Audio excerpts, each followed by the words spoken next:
Welcome to the Fundraising Leadership Podcast, episode 10. And today we have a special episode because joining David and Silvia and me is our friend, Allison Howell Quinton, who's the Chief Development Officer at Camp Oochigeas here in Toronto. Welcome, Allison. Thank you. Yeah, welcome. And we invited you, Allison, to our podcast today because we know you well, and we know that you've been climbing up the leadership ladder of life, both professionally and personally. And we wanted to explore for the audience, like what you've learned.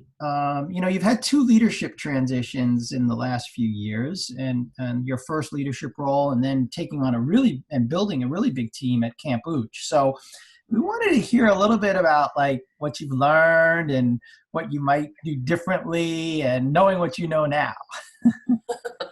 Well, firstly, thank you so much for inviting me. This is exciting to be part of. Great questions. When I look back, I think I'm still learning, and I think that's the joy and beauty of any leadership journey, is that there's always so many people to learn from, so many ways to approach it. So it's been quite a journey. And if I look back at the last few years in the role I'm in now, it's been a great journey, growing a team from about 7 to 18 now. I think the best advice I would give myself starting this role again, or other leaders that are taking a plunge into greater things, is don't be susceptible to the busyness plague. I recall when I first started, saying yes to every meeting and doing all the evening dinners and events and weekends, and really you can burn out quickly. And I think in our culture, busyness is a sign of importance, but stopping back and saying, wait a minute, I need to be really clear with myself and with my team and with my family what's important to me, so that I can say yes more fully to the things that matter, and say no to the things that don't really feel like they're on purpose, and trust my instinct in terms of how I spend my time, and about what people care about and think about, and say yes more wholeheartedly, and say no and delegate when I don't need to. So that's one piece. Well, I want to just pause there and acknowledge you because I know, that you have other parts of your life. Like when you took on this role at Camp Ooch, you had two small children, you had a husband who was going through his own professional life and development, and houses, and, just so much. And in the nonprofit world, we see more and more women rising to levels of leadership, and there are lots of things to juggle, and lots of things in our lives, family and motherhood and being a spouse. So I just want to acknowledge you for sharing, that you learned from that. Absolutely. Thank you for that acknowledgement. And still learning how to juggle and how to keep all those parts whole, so that I can show up for work and for family with a playful and open-hearted mind. Yeah. And I like what you're saying, Allison, because what I'm kind of hearing from you is that you're becoming more aware of who you are and what's important to you. Yes. And I would like to hear a bit more about that. What's important to you that represents who you are, Allison? Well, that's a great question. And when I was thinking about advice to give to myself, being yourself was one of those things at the top of my list. Because I think when you're a young professional looking for more responsibilities, it's easy to think I must be professional, and I must show up in this way, and I must wear this suit, and I must. And reconnecting with your values and your personal sense of what's important in the world has been a critical part of my learning, to show up and be yourself, because that's ultimately the best way to connect with people, with authentic values-driven frame of mind. So what's important? I think people. That's ultimately what I know. I love connecting with people. I love kids, not just my own, but I love seeing when the world gives them opportunities to flourish. It's so fulfilling. And having a sense, living on purpose, I think, is what matters to me. Yeah. Does that answer your question, Silvia? Absolutely. I think I just have more and more questions to ask you because I feel like, I don't know if you could just share a piece of your life at work where you felt your values were being highly represented and you were putting yourself and your essence in the center of it. Can you think of any specific situation you could share? Sure. I think I had a great call with a potential donor yesterday who's been sort of flirting with her involvement with the organization, and just showed up as myself without any agenda, other than getting to know her better, and really connected as humans, and understood her sense of vulnerability in a fundraising capacity, which I hear all the time with potential volunteers who love an organization but feel like, I don't want to put myself out there and be at risk for what people think. So really acknowledged that and found a way that we could partner together so that she could share her love of the mission of Camp Ooch. And I could support her in the work that she doesn't like to do. So enabling her to say no to what she doesn't want to do and enabling her to say yes to what matters to her. And so we both left the conversation with bigger possibilities than I think either of us may have gone in if we had an agenda. If I was just thinking, I want to ask her for this or this or this. And that's a really exciting feeling. Yeah. Yeah. So what would be your next piece of advice, Allison, that you would give to your younger self and or any of our listeners who are finding themselves in the exciting position of a new leadership role? Yeah, trust your instincts. They're there for a good reason. That whole fight or flight survival instinct. Listen, tap into what's going on around you and trust that you have a compass in there and find it, I think is helpful. A lot of people are going to give you advice and mentorship and maybe squash your sense of what you feel is right and true, but try and tap into that and listen and speak your truth. I think it can be hard as a young leader to come into a situation, and when you look at the Canadian context, there's 85,000 charities of all different shapes and sizes, and not all of them have the same maturity in their development program. So sometimes you have to come in and speak a hard truth, like, I don't think that's a realistic budget, or we haven't earned the right to ask that question yet. It's going to take some time. And it's not always a message that lands well. So, but it's important to be honest and speak your truth. Even if it's hard. Especially when it's hard. Well, there's something in this conversation that's striking me, and I know the audience. This is not a video. This is not a video cast, but But what I notice about you, Allison, is like when you first started out, and I got to know you in this new role, you were very buttoned down. And now, like, even to the point of your hairstyle, like your hairstyle now is so like crazy. It's just like, I love it. It's like, you're like totally embodying like that playfulness that I know is inside you. And I see that as more of your authentic self coming out. Thanks. Yeah. You gotta live your truth. Yeah. And embrace the hair. Embrace the hair. I'm with you on that. Totally. Oh. Yeah. So what's like, you started pointing in that last comment toward a topic that you and I have explored in the Conscious Leadership Tribe around, candor. We have an ongoing conversation around candor.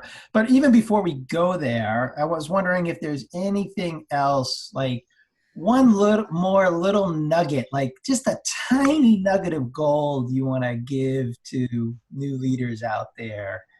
Yeah. Does it have to just be one, David? No, I'm teasing. It could be a whole pan full of Yukon gold if you like.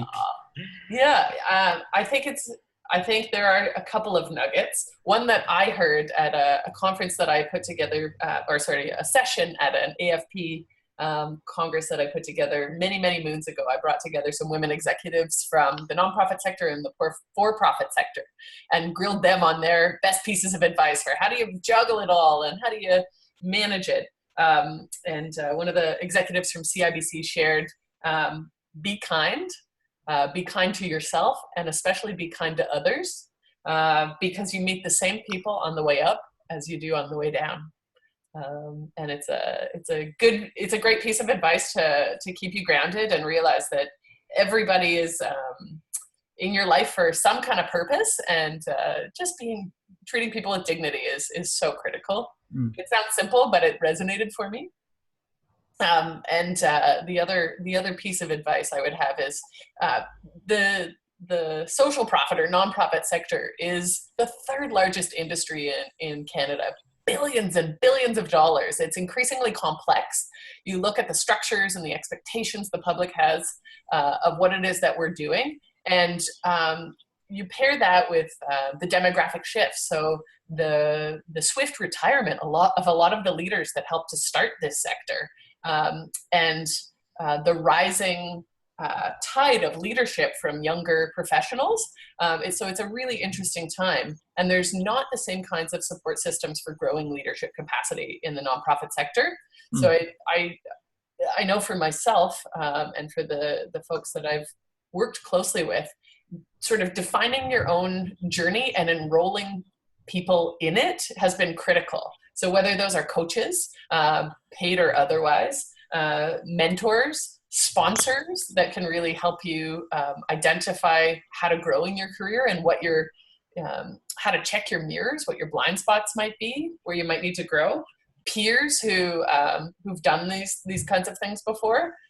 Enrolling people has been critical to me. And I know when I started at Camp Ooch, I enrolled several of you to help with the strengths deployment inventory work that we did to understand motivational values on my team so that we could better align and be more on purpose. I started a chief development officer group and went out and reached high and recruited some of the most talented fundraising leaders in Toronto to help join in a circle of kinship to talk about challenges that we faced uniquely. So those are the kinds of things that were really helpful and continue to be really helpful for me.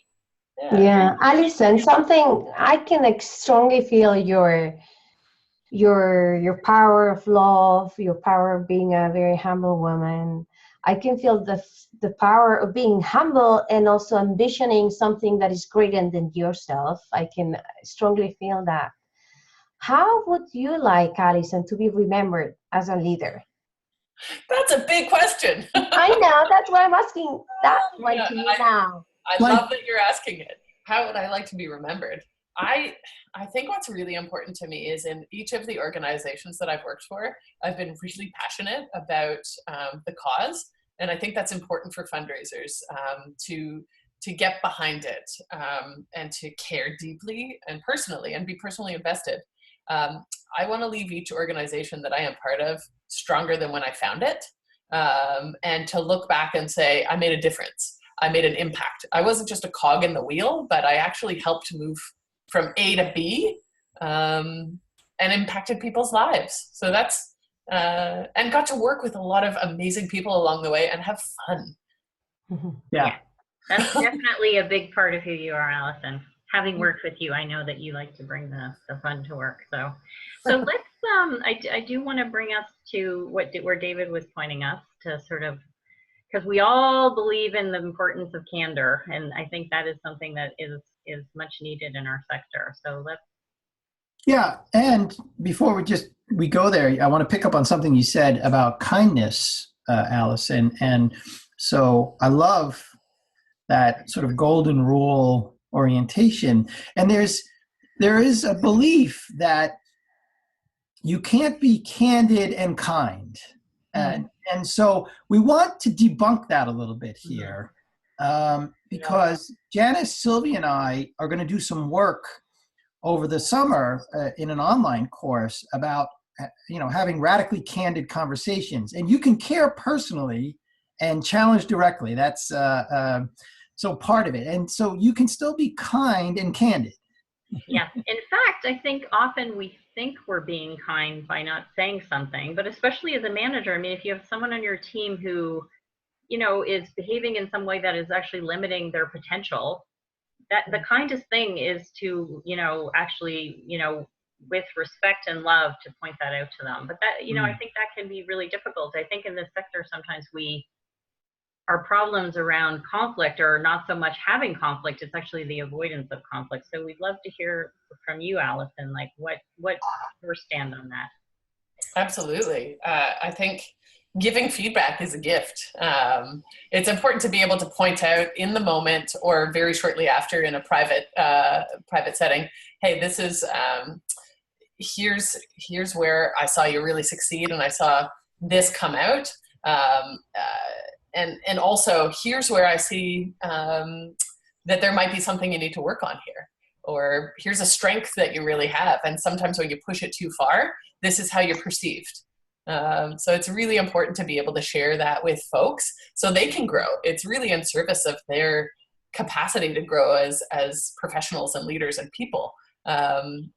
That it's important to give feedback and to ask for it and to role model it. I can remember one of the most awkward team meetings I have ever had where I asked, we talked about gossip actually, eliminating gossip and moving in the direction of specific, timely, directional feedback instead. And that was a request that I made of my team to speak directly with the person that they are having conflict with or having concerns with. And to offering support if they were unable to do that directly in a facilitated manner. It was quiet after I made that request, like crickets. But I think it was an important role that I needed to play in order for folks to feel the confidence, but also the expectation that, hey, we're grown-ups here. I expect us all to show up that way and to give each other the feedback that we need to grow and to get along. Yeah. Yeah, so I know we talked before the start of the call that you have been practicing an exercise in your organization. So why don't you share that with the audience on how they can stretch into these candid conversations? Absolutely. A great tool from one of the books, David, you introduced me to is the 15 Commitments of Conscious Leadership. Is all about practicing candor. So a framework that's been really helpful where you own your thoughts and feelings is by starting a sentence saying, I think, I feel, or I know, or I see. So really owning it. So an example could be, I feel, I'm just trying to think, I feel misunderstood when I come out of that meeting and I observe that people were speaking over me. Mm-hmm. Mm-hmm. Or, I feel so excited after speaking with that donor who I think loves us. Mm-hmm. Yeah, so that framework has been really helpful, and it's something that I've shared with colleagues that I work with so that they have a tool to be able to use and to practice, because it doesn't come naturally all the time. And if I may offer a challenge to listeners to try this out. Yeah, so just remind them, so what the exercise is, and how did you set it up? Just a couple words on, like, how did you set it up on your team to make it safe for these types of conversations to happen? Sure. We had a senior management meeting where all of our people managers came together and did like a a 40-minute workshop on the importance of feedback. We had gotten some information that we needed to have a more open feedback, both directions. So talked about why it's important, how we can practice it, that personally caring and also candidly sharing, and different ways to provide that feedback. So we had some discussions. We practiced sharing feedback in teams of twos with real subjects, and we allowed folks to choose personal or professional, however they wanted to do that. And then asked folks to try out I think, I feel, I know, and in their pairs, providing feedback about how it was being received, and then debriefed afterwards how it felt for folks to actually use that framework. And it's been great. In team meetings since then, I've heard folks use that framework, and then we'll stop and name it and say, and give them a bit of like a boost. Nice job. I see you practicing that. Keep it up. Yeah. Yeah. So anything else, Silvia or Janice, while we still have our exquisite leader with us today? Just want to say thank you again to Allison. And, I've had the privilege of having Allison as my manager in the past, and, now having Allison as, a dear friend of mine. So I just appreciate, we knew that it would be great for people to, hear your wisdom and be inspired by you. So thanks for your time. Yeah. Thank you for being real so much, Allison. I think the message for our audience is that when you are real, you have fun, and you leave a print on the people around you. That's what I'm really learning from you, Allison. So thank you very much. I love you already. I love you too, Silvia. Thank you. Well, so that's it for the podcast today. So remember, the exercise is I think, I feel, and I know, or I observe. So now go put it into practice. Thanks. All right. Bye. Bye now. Bye.